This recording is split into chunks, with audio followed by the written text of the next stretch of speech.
What is going on, everyone? This is Anthony for AVP Aquariums, bringing you another Friday video.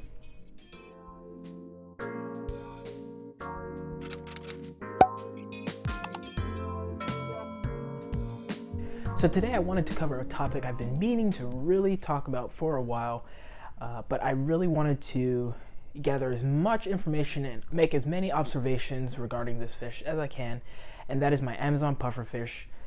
This is not going to be a species profile. I've already kind of done one of those. If you want to check that out, it will be right up top, and I'll leave the link for it down in the description too.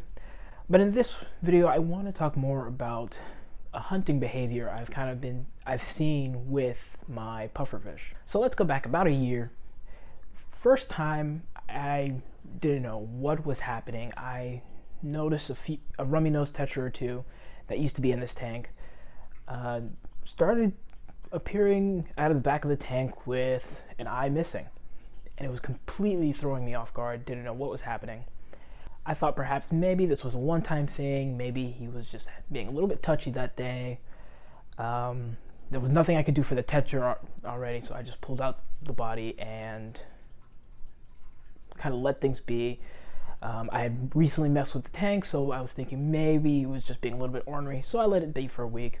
Nothing really happened.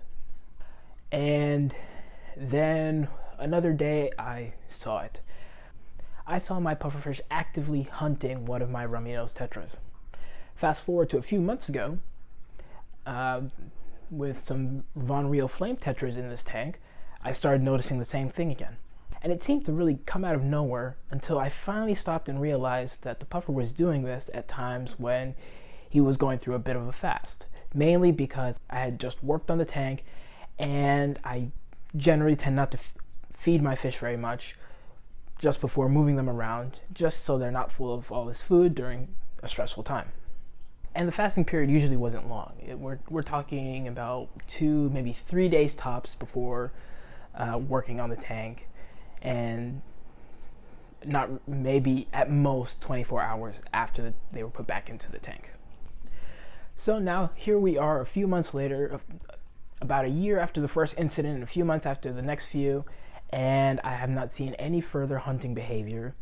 And I have recently rescaped this tank, moved the fish out and put them back in, but this time I did not fast the puffer as much as I did the other fish, and that seemed to work out.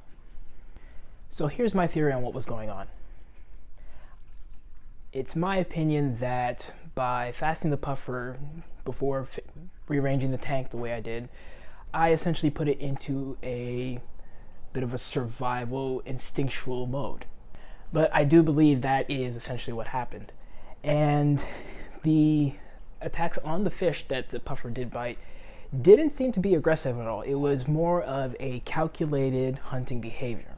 So before essentially ambushing the fish, the puffer moved around them just as it would when it's hunting snails, kind of calculating, observing where it's going to hit, and you can see that it was definitely aiming for one of the fish's eyes. And then it would essentially come back and take out the second eye, leaving the fish completely blind.